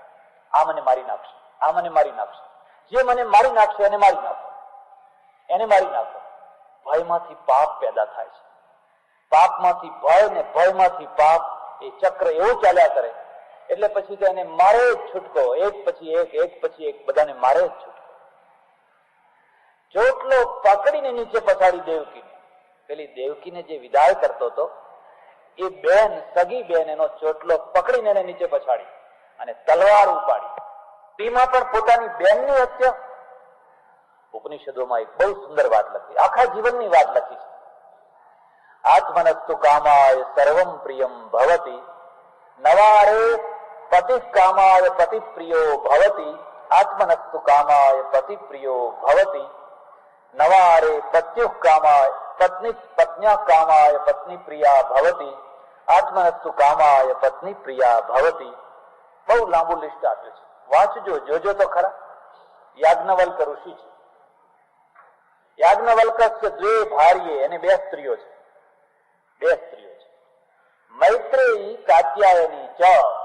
એકનું નામ મૈત્રેયી છે અને બીજીનું નામ કાત્યાયની છે. તત્ર મૈત્રેયી બ્રહ્મવાદિની. પેલી મૈત્રેયી છે, પતિ જેવો બ્રહ્મવેત્તા છે, એવી સ્ત્રી પણ બ્રહ્મવેત્તા છે. એ પણ આધ્યાત્મિક માર્ગ ઉપર ચડેલી છે. સ્ત્રી પ્રજ્ઞેતરા કાત્યાયની. અને પેલી કાત્યાયની છે એ સામાન્ય બુદ્ધિ વાળી છે, સ્ત્રી પ્રજ્ઞા.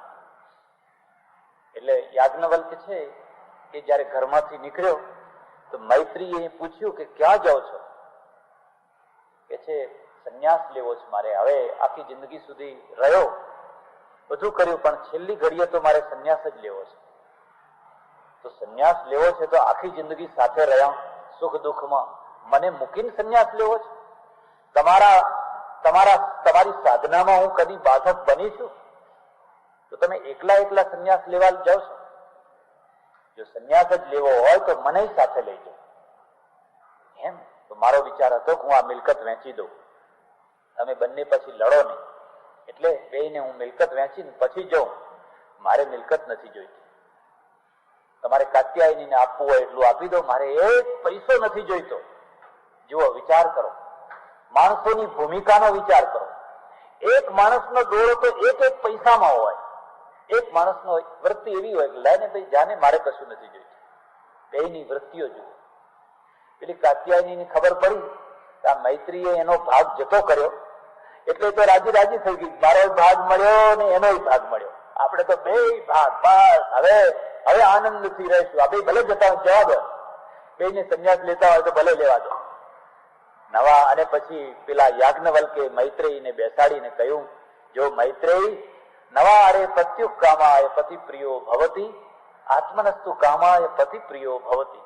તને જે પતિ વાલો લાગે છે, સ્ત્રીને પતિ જે બહુ વાલો લાગે છે, પતિના કારણે એ વાલો નથી લાગતો.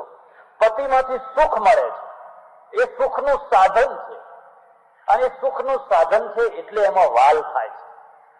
જે દિવસે એ સુખનું સાધન નહીં રહે, દુઃખનું સાધન થઈ જશે, સુખનું બાધક બની જશે, દુઃખનું સાધન થશે, તે દિવસે એ જ પત્ની એને ઝેર વાટીને ખવડાવી દેશે. ઝેર વાટી. જુઓ, દાખલાઓ જુઓ, ઇતિહાસ જુઓ. નવા અરે પત્ન્યા કામાય પત્ની પ્રિયા ભવતી, આત્મનસ્તુ કામાય પત્ની પ્રિયા ભવતી. પુરુષને જે આ પત્ની વાલી લાગે છે એ તો મોહ છે. એમ ના સમજતા કે આ ખરેખર વાલ છે. પત્ની સુખનું માધ્યમ બની છે, સુખનું કારણ બની છે.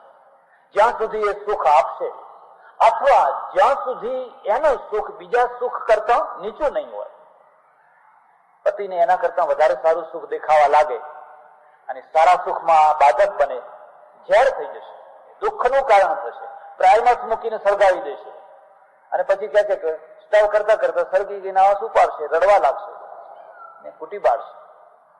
કોઈ કોઈને વાલું નથી લાગતું, કોઈ કોઈના ઉપર વાલ નથી. સંસારનું અસલ સ્વરૂપ તમે જુઓ, પ્રેમ જેવો કોઈ મોટો દગો નથી.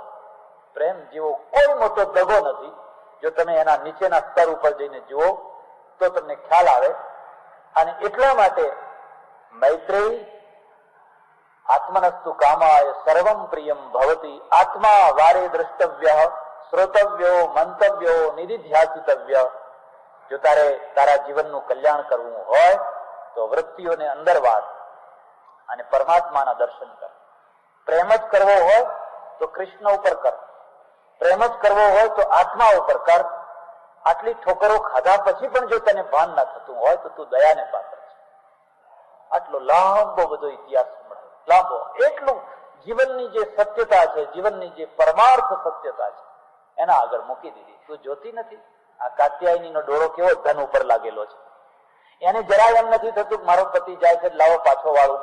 બિચારાને કોણ ખવડાવશે, કોણ એ સંન્યાસી થશે, કોઈ ખાવા આપે, કોઈ ના આપે, કોઈ વહેલું આપે, કોઈ મોડું આપે. એ તો રાજી રાજી થઈ ગઈ, સારું થયું, આ તો ગયા આપણે તો બસ મિલકત જ મળી. એટલે પેલો કંસ છે ને, એ કંસે ચોટલો પકડીને બેનને હમણાં જે બેનના આગળ ફરી આવજે, જરૂર આવજે, જરૂર આવજે એવું જે કહેતું હતો, એ જ કંસે ચોટલો પકડીને નીચે પછાડ્યો. બધા વચ્ચે પડ્યા, ઘણા લોકો વચ્ચે પડ્યા. અરે આવું ના થાય. વસુદેવ વચ્ચે પડ્યા. તમારી બેન છે એને ના મરાય કે નહીં? મારી બેન પણ કાળને પેદા કરનારી, મારી બેન મને મારા કાળને પેદા કરે. છેવટમાં પછી બધા ડાયા માણસોએ અને વસુદેવે મળી અને એવી રીતે સમાધાન કર્યું કે આ બેનને બનેવી બેયને જેલમાં નાખો અને એનું એક બાળક છે એ કંસને આપી દેવાનું. વસુદેવે સ્વીકાર કર્યો, મારું એક બાળક હું તમને આપી દઈશ. એ શરતે વસુદેવ અને દેવકીએ બેયને ભયંકર તોતિંગ ભયંકર જેલમાં પૂરી દીધા. ન જાણ્યું જાનકી નાથે સવારે શું થવાનું તે. દેવકીને ખબર હતી કે જયારે હું કંસના ઘરમાંથી વિદાય થઈશ ત્યારે જેલમાં મારા પગલા હશે. એને તો કંસે કેટલું આપેલું ઘેર લઈ જવા માટે, આ લઈ જા, આ લઈ જા, આ લઈ જા. એ બધું કઈનું કઈ થઈ ગયું, પલટી ગઈ બાજી. જીવનમાં કેટલીક વાર આવા વળાંક પણ આવતા હોય છે. અકલ્પ્ય, કલ્પના અતીત. તમારી કલ્પના એ ના હોય, તમારા વિચારો ના, તમારા પ્લાન ના હોય. તમારા પ્લાન એમ ને એમ રહી જાય અને એક નવો પ્લાન આવીને ઉભો રહે. એવો ઉભો રહે કે એના ઉપર તમારે ચાલવું જ પડે. તમારી કોઈ એમાં કશું ના થઈ શકે. બેયને જેલમાં પૂરી. ભયંકર સંત્રીઓ, એક તલવાર ખડગધારી અને બિચારા કંગાળ હાલતમાં જેલમાં સમય વ્યતીત કરી રહ્યા છે. પુત્ર થયો અને કંસને સમાચાર આપવા પડ્યા. પુત્ર થયો. સ્ત્રીને જયારે પહેલું સંતાન થાય, એ પ્રથમ સંતાનમાં એની જે ઉર્મિઓ હોય, એની જે લાગણી હોય, એ તો એક જન્મ આપનારી માં જ સમજી શકે. પછી 3, 4, 5, 6, 7, 10 એ તો પછી જવા દે, પછી નહીં. પણ એને જે પ્રથમ સંતાન હોય, એ પ્રથમ સંતાનનું મુખ જોવા માટે, એને ખોળામાં રમાડવા માટે, એનું લાલન પાલન કરવા માટે કુદરતે એની અંદર જે માતૃત્વ મૂકેલું છે, માતૃત્વની ઝંખના મૂકેલી છે, એની જે પ્રથમ પ્રાપ્તિ છે, પ્રથમ સ્ટેજ છે, એના માટે કેટલી વિહ્વળ હોય. પણ વસુદેવે કહ્યું, દેવકી આપણે વચનથી બંધાયેલા છે અને આપણે નહીં આપીએ તો જેલમાં છીએ, આપણે આપવું જ પડશે. એટલામાં તો પેલા જેલના જેલરે જઈને સમાચાર આપી દીધા કે દેવકીને સંતાન થયું છે. એટલે કંસ છે ને પગ પછાડતો ધમ ધમ ધમ આવ્યો. બારણા ખુલ્યા. હજુ નવજાત શિશુ તો બિચારું એમને એમ જ છે. લાવો મારા. અને ધ્રુજતા હાથે વસુદેવે પોતાનું પ્રથમ સંતાન કંસના હાથમાં આપ્યું. એના પગ પકડી જોરથી ઉછાળીને મારે જોરથી પથ્થર ઉપર, જાણે પરપોટો ફૂટે, દૂધની બોટલ ફૂટી જાય એવી રીતે ટુકડે ટુકડા એના ફોદે ફોદા કરી નાખ્યા. અટ્ટહાસ, ખડખડાટ, હસતો હસતો એ ચાલ્યો ગયો. દરવાજા બંધ થઈ ગયા. બીજું થયું, ત્રીજું થયું, ચોથું થયું, સાતમું થયું. કલ્પના કરી શકો છો, જે પતિ પત્ની જેલમાં રહેતા હોય અને જેના એક નહીં પણ 7 સંતાનો એમની નજર આગળ પાણીના ગળાની માફક તોડી નાખવામાં આવ્યા હોય, એ દંપતીની શું દશા હોય, એની શું પરિસ્થિતિ. 8માનો વારો છે, શ્રાવણ મહિનો છે, અને શ્રાવણ મહિનો એટલે મુશળધાર વરસાદ પડતો હોય. એમાં પણ અંધારી રાત છે, ચારેય તરફ ઘટા છવાયેલી છે, ઘોર ઘનઘોર ઘટા, કડક કડક કડક વીજળી થઈ રહેલી છે, ચારે તરફ ચમકારા થઈ રહ્યા છે. બળવાન માણસ હોય એને પણ બીક લાગે એવી ભયંકર સ્થિતિ છે. એવા ટાઈમે રાતના બરાબર 12 વાગે, શ્રાવણ વદ આઠમ રોહિણી નક્ષત્ર, રાતના બરાબર 12 વાગે પેલો જે કાળ હતો, નહીં જે સંસારનો ઉદ્ધારક હતો, જે સંસાર માટે જન્મ્યો હતો, એનું પ્રાકટ્ય થયું. અને એનું પ્રાકટ્ય થયું એટલે દેવકીએ જોયું, ઓહો, મારું 8મું બાળક. એને 7 બાળકે જોઈ ચૂકી હતી, ને 7 બાળકનો વિનાશ પણ જોઈ ચૂકી હતી. દેવકીએ વસુદેવને કહ્યું, ગમે તો ગમે એમ કરો, પણ મારા છોકરાને બચાવો, મારા છોકરાને બચાવી દો. વસુદેવે કહ્યું, હું કેવી રીતે બચાવું, મારા હાથમાં શું છે, આપણે તો જેલમાં છીએ. પણ ભાવનાની તીવ્રતા છે ને, એ વાસ્તવિકતાનો સ્વીકાર નથી કરતી હોતી. યાદ રાખજો, ભાવના જયારે તીવ્ર કક્ષાએ પહોંચે, ઉર્મિઓ લાગણીઓ જયારે અત્યંત પરાકાષ્ઠાએ પહોંચે એટલે વાસ્તવિકતા ખતમ, વાસ્તવિકતાની કોઈ પરવા નહીં. અને એક બીજી વાત પણ યાદ રાખજો, દુનિયાની જેટલી ક્રાંતિઓ થઈ છે, એક એક ક્રાંતિના મૂળમાં કોઈ સ્ત્રી રહેલી છે. પુરુષની એના મૂળમાં સ્ત્રી હોય, પછી પુરુષને જગાડે. પુરુષ તો મર્દું છે, શવ એ તો મર્દું છે, પણ એને કોઈ સ્ત્રીના વાક છે. ભગવદ્ ગીતામાં લખ્યું, સ્ત્રીની વાણી છે ને, એ વાણી એ મારી વિભૂતિ છે, એ મારી વિભૂતિ છે. ફ્રાન્સ જજો, પેરિસમાં જોન ઓફ આર્કનું એક પૂતળું સોનાનું મૂકેલું છે, જોવું હોય તો જોજો. ફ્રાન્સ વિલાસી દેશ, વિલાસે ચડી ગયેલો, વિલાસી પ્રજા પતનશીલ હોય. એક ટાઈમે આખા ફ્રાન્સની જાહો જલાલી. ફ્રાન્સ એટલે યુરોપ, ને યુરોપ એટલે ફ્રાન્સ. ખુદ ઇંગ્લેન્ડમાં અંગ્રેજી ભાષા નહીં પણ ફ્રેન્ચ ભાષા ચાલે. આખા યુરોપ પર એનું એટલું વર્ચસ્વ. પણ સિદ્ધિઓ પછી ભોગ ને વિલાસ આવે એટલે પતન થાય. એટલે અંગ્રેજોની સામે હાર્યા બધા, ભાગ્યા બધા સૈનિકો, વિલાસી સૈનિકો. યુદ્ધ શાસ્ત્રમાં શત્રુને હરાવવા માટેના અનેક પ્રયોગો બતાવ્યા છે. એમાંનો એક પ્રયોગ એ છે કે તમારે જેની સાથે શત્રુતા હોય, જેની સાથે યુદ્ધ કરવું હોય, યુદ્ધ કરતા પહેલા, વર્ષો પહેલા એના સૈનિકોની અંદર વિલાસ અને વ્યસન પ્રચલિત કરી દો. વ્યસન અને વિલાસ એ બે એના સૈનિકોમાં ચલાવી દો.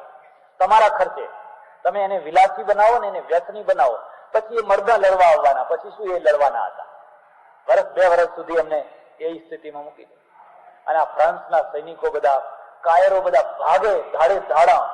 17 વર્ષની ખેડૂતની દીકરી આ જોન, 17 વર્ષ, અભણ, કશી ગતાગમની, એ કંઈક જતી હશે. એને જોયું કે હું આ ધાડે ધાડા બધા પાછા આવી રહ્યા છે, કેમ આવી રહ્યા છે? કોઈએ કહ્યું અંગ્રેજોની આગળ આપણું લશ્કર ટકી નથી શકતું, એક પછી એક ચોકીઓ છોડીને આપણા સૈનિકો ભાગી રહ્યા છે. અને કોણ જાણે ક્યાંથી એને અંદરથી શુરાતન ચડી આવ્યું. એક સૈનિકના ઘોડાની લગામ પકડી અને સૈનિક મારે જોરથી તમાચો પેલાને નીચે પછાડ્યો. ઉતાર નીચે, ભાયલા ચૂડીઓ પહેર. શું કામ લશ્કરમાં ભરતી થયો હતો? એનો ડ્રેસ એને પહેર્યો, એની તલવાર લીધી ને એના ઘોડા ઉપર ચડી અને ઘોડો દોડાવીને આગળ થઈ ગઈ. આગળ થઈને બધા સૈનિકોને ઉભા કર્યા. ઉભા રહો ભાયલાઓ, ચૂડીઓ પહેરો. લે, હું મારી ચૂડીઓ આપું, હું એકલી લડીશ, જાઓ તમે બધા ઘેર પાછા જાઓ. અને એ એકલી અંગ્રેજો સામે ફરી એટલે પેલા બધા એકબીજાનું મોઢું જોવા લાગ્યા અને બધાએ તરત જ ઘોડા પાછા વાળ્યા. અંગ્રેજોના સામે લડાઈઓ થઈ, એક પછી એક ચોકીઓ ફરી લેવા માંડ્યા. અંગ્રેજોને ખબર પડી કે આ શું થયું, આ બધા કાયરો પાછા કેવી રીતે આયા. કોઈએ સમાચાર આપ્યા કે એક 17 વર્ષની છોકરીએ ગજબ કર્યો છે, એમણે બધાના મગજ ફેરવી નાખ્યા છે. અંગ્રેજ પ્રજા તો બહુ બહુ પોલિટિક્સ. એને ષડયંત્ર કરીને પેલી છોકરીને કેદ કરી, પકડી, ષડયંત્ર કરીને અંગ્રેજો એને ઇંગ્લેન્ડ લઈ ગયા. ત્યાં રીબાવી, બહુ રીબાવી, બહુ રીબાવી. એક જ વાત કહેતી રહી, મારો ફ્રાન્સ, મારો દેશ, મારી પ્રજા. બીજો એના મોઢામાંથી એને જીવતી બાળી. એ કે હું બળી જઈશ પણ મારો દેશ ને મારી પ્રજા. આજે તો એનું પૂતળું સોનાનું લાઈન મૂક્યું છે, સોનાનું પૂતળું, જોન ઓફ આર્ક. એટલે દુનિયાની જેટલી ક્રાંતિઓ છે તમામ ક્રાંતિઓમાં જોજો એના મૂળમાં કોઈ સ્ત્રી રહેલી હોય. સ્ત્રીને ભગવાને એટલી શક્તિ આપી છે. એ ધારે તો મરદા હોય એ મરદાને બેઠા કરે, જીવતા કરે. ઋષિ મુનિ સજીવન કરે કે ના કરે કઈ ખબર નહીં, પણ સ્ત્રી ધારે તો મરદાને જીવતું કરી શકે, અને એ ધારે તો જીવતાને મરદા બનાવી શકે. તમે જીવતા હો ને, આમ બળવાનું હો તો તમને મરદું બનાવી શકે. આમ કરીને આમ કઈક ફેરવે ને એટલે તરત જ ટપ દઈને મળતું તમે પછી જેમ કોઈ બે શક્તિ. એટલા માટે પેલા બંકિમચંદ્ર લખ્યું છે, તું ઉદ્ધાર કરનારી છે. વંદે માતરમ સુજલામ સુફલામ મલયજ શીત રિપુદલહારિણી માતરમ, રિપુદલહારિણી સસ્ય શ્યામલામ માતરમ. માતૃરૂપથી આપણે એટલા માટે વંદના કરીએ છીએ. જયારે માતૃરૂપથી જાગે ત્યારે એના હજારો બાળકો એને ઉંદર જેમ બિલાડીને પકડે એમ ચૂથીને ફેંકી દે, એની નસ નસ જુદી કરી નાખે. દેવકીએ કહ્યું વસુદેવને, તમે ગમે એમ કરો, ગમે તો ગમે તેમ કરો, પણ મારા આ બાળકને મેં 7 બાળકો જોયા પણ આના જેવું એકે નહીં, આ તો કોઈ જુદું જ દેખાય છે. અને વસુદેવને હિંમત આવી, એનામાં કંઈક જોમ આવ્યું, કંઈક બળ આવ્યું. એને જોયું તો પેલા પહેરેવાળા છે એ બધા ઊંઘેલા છે, ગજવામાં ચાવી લટકી રહી છે અને ઊંઘી ગયા છે. વર્ષોથી જે ક્રિયા કરતા હોય પછી એમાં બહુ કાળજી ના રહે, 1-2 દિવસ કાળજી રહે. હવે આ તો કેટલા 12-14 વર્ષ થઈ ગયા. ધીરે રહીને હાથ નાખ્યો, ચાવી ખેંચી લીધી. એ પેલું તાળું હતું એ ચાવીથી ખોલ્યું, દરવાજો ખોલી કાઢ્યો. પેલા ઊંઘી રહ્યા છે. પેલા બાળકને હાથમાં લીધો. હવે મરવાનું તો છે જ, જો આમે મરવાનું છે ત્યારે પછી લાવો ને બચવાનો પ્રયત્ન કરીને મરીએ. શરણાગત થઈને મરવું હાથ જોડીને, એના કરતા મરતા મરતા કંઈક કરીને મરવું સારું. પેલી તરફ તો આકાશ છે, એમાંથી બહાર મેઘ પડી રહ્યા છે, બહાર મેઘ, વીજળીઓ કડાકા લઈ રહી છે. કશું સૂઝતું નથી, હાથને હાથ નથી દેખાતો, એટલો ગાઢ અંધકાર છે. જીવનમાં જયારે તમારે કોઈ મહત્વનું ધ્યેય તમારા માથા ઉપર આવે પછી વિઘ્નો એ વિઘ્ન નહીં રહે. વિઘ્નો એ વિઘ્ન ક્યાં સુધી છે? જ્યાં સુધી તમારા જીવનમાં કોઈ મહત્વનું ધ્યેય સ્થિર નથી થયું ત્યાં સુધી. સિકંદર જો ઘરમાં બેસી રહે તો એને આટલો તડકો એને લૂ લગાડી દે, આટલા તડકામાં એને ઇન્ફ્લુએન્ઝા થઈ જાય. પણ સિકંદર જયારે દુનિયા જીતવા માટે નીકળે પછી તડકો શું ને વરસાદ શું ને રેલ શું ને ભૂખ શું ને તરસ શું, પછી કોઈ વિઘ્ન ના થાય. એટલા મુશળધાર વરસાદમાં પણ પેલા બાળકને ટોપલામાં મૂકી અને એક આશા છે કે નદીના પેલા કિનારે મારો એક મિત્ર રહે છે અને એ મિત્ર આ ટાઈમે મને મદદ કરશે, એના ત્યાં જઈને આ બાળકને મૂકી આવું, બસ પછી પાછો આવતો રહો. પણ આ નદી કેવી રીતે પાર કરવી? આ વરસાદનું શું? શેષ નાગે એના ઉપર ફણ મૂકી. વરસાદને રોકવા માટે શેષ નાગે. હિન્દુ સંસ્કૃતિમાં નાગનું એક મહત્વ છે. હિન્દુ સંસ્કૃતિમાં જ નહીં, જૈનોમાં મહત્વ છે. મહાવીર સ્વામીનું જે સ્વરૂપ છે ને એમાં નાગ પાછળ છે. જોજો, જોવું હોય તો જોજો, મહાવીર સ્વામીના પાછળ પણ નાગ છે. અને એનો બહુ અર્થ સમજવા જેવો છે. એક દિવસ તો મેં એનો અર્થ કર્યો તો શેષ નાગની વ્યાખ્યા કરી. જેમ તેમ કરીને વસુદેવ પેલા કિનારે આવે છે. રાતના 2:30 વાગે 2:30 વાગે પેલા નંદ બાવાની સાંકળ ખખડાવે છે. નંદ, હું આજ તારા ત્યાં આવ્યો છું. મિત્રો, જો ઘણા દિવસે મૈત્રી કરી પણ અત્યારે તું મારું કામ કરજે, આ મારો છોકરો છે. અમે અભાગ્યા મા બાપ પોતાના છોકરાનું મોઢું જોવાને લાયક નથી. અમે દૂરથી જોઈશું પણ એ બચે એટલે ઘણું છે. આ છોકરો તું રાખી લે ને એને તું મોટો કરજે.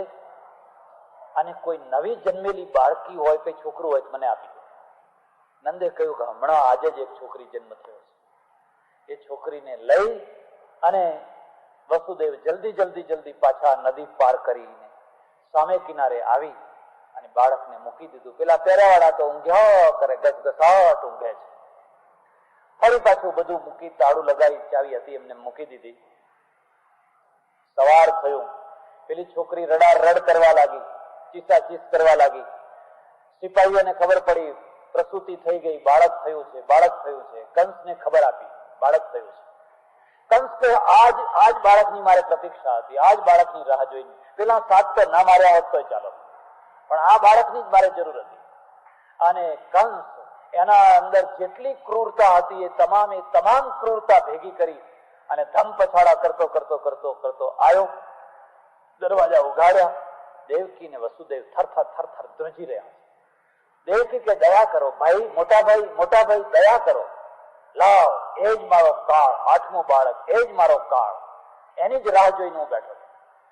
અને પેલી બાળકીના પગ પકડીને જોરથી આકાશમાં ઉછાળી નીચે પછાડવા ગયો. હાથમાંથી છટકી ગઈ મહાશક્તિ. અને જતા જતા કહેતી ગઈ, કંસ, મને તો શું મારવાનો હતો? તને મારનારો તો વ્રજમાં ગોકુળમાં કિલકિલાટ કરી રહ્યો છે, તને મારનારો તો છટકી ગયો છે. કંસ ઝાંખો પડી ગયો. હે, શું થયું? વસુદેવ અને દેવકી તો થરથર ધ્રુજી રહ્યા છે. બસ એક વાત પૂરી થઈ. આમાંથી તમે શું શીખવાના? આમાંથી તમે શું સમજવાના? કૃષ્ણના જીવનની પહેલી વાત તમને કહું છું, ચરિત્રની પહેલી વાત. એનો આધ્યાત્મિક અર્થ તો પછી કહીશ, એનો વ્યવહારિક, એનો લૌકિક અર્થ પહેલો કહું છું. કૃષ્ણ તમને એમ કહે છે, મારી મૂર્તિ આગળ, મારી છબી આગળ આવીને રાત દિવસ રડનારાઓ, કૃષ્ણ ભેંસ જોવા નથી દેતી, કૃષ્ણ મોટલ નથી ચાલતી, ફલાણું નથી ચાલતું, રાત દિવસ મારી પાસે આવીને રડનારાઓ, તમે જુઓ તો ખરા, મારા તરફ તો જુઓ. હું તો જેલમાં જન્મ્યો હતો, ભયંકર જેલમાં, અને જેલમાં સિપાહીઓના ખડગ વચ્ચે મારો જન્મ થયો. અંધારી રાતે, કાળી રાતે, વરસતા વરસાદમાં મારે ભાગવું પડ્યું. પોતાના મા બાપનો ખોળો છોડીને ભાગવું પડ્યું. અને અંધારિયામાં જન્મ્યો, અને છતાં ઉજળો થયો, છતાં ભગવાન થયો.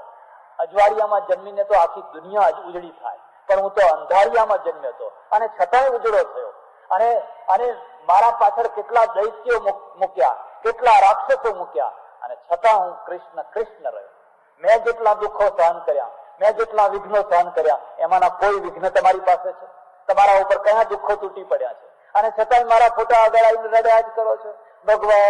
ભગવાન, મારો છોકરો ફેલ થઈ ગયો, તો તારો છોકરો ફેલ થઈ ગયો તો હું પાસ કરવા જોઈએ ને? એ ના ભણે તો પછી કોણ? હું શું કરવાનો હતો? કૃષ્ણની પાસેથી આટલી વાત શીખજો, વ્યવહારિક વાત. ભગવાન એમને એમ નથી થવાતું હતું. જેને કારાગ્રહ સહન કર્યો, જેના મા બાપને આટલી પીડા સહન કરવી પડી, જેને આટલા દુઃખો સહન કર્યા, મા બાપનો ખોળો ના જોયો, મા બાપનું વાલ ના જોયું, અને છતાંય પથ્થર નીચે દબાયેલો દાણો, એ દાણાએ પણ જોર કરીને પોતાનો અંકુર બહાર કાઢ્યો, અને બહાર કાઢી અને મોટું વટવૃક્ષ થયું, જેના નીચે લાખો માણસોએ વિશ્રાંતિ કરી. એક દાણો તો એવો હોય, એને ખાતર મળ્યું હોય, ફળ મળ્યો હોય, પાણી મળ્યું હોય, કોઈ વિક્ષેપ ના હોય, એ કોઈ મોટું ઝાડ થાય, એમાં કઈ મોટી વાત હતી? શેઠના ત્યાં જન્મીને કોઈ શેઠ થાય, વિદ્વાનના ત્યાં જન્મીને કોઈ વિદ્વાન થાય, રાજાના ત્યાં જન્મીને કોઈ રાજા થાય, તો કઈ મોટી ધાડ મારી નાખી? એ તો થવાનો જ છે. પણ હું તો જેલમાં જન્મ્યો, અને જેલમાં જન્મીને ભગવાન છે. કૃષ્ણ ચરિત્રની આ પહેલી વાત છે. બસ આટલી વાત આજ કરશું. કૃષ્ણ કનૈયા લાલ શ્રીપતે હર હર મહાદેવ.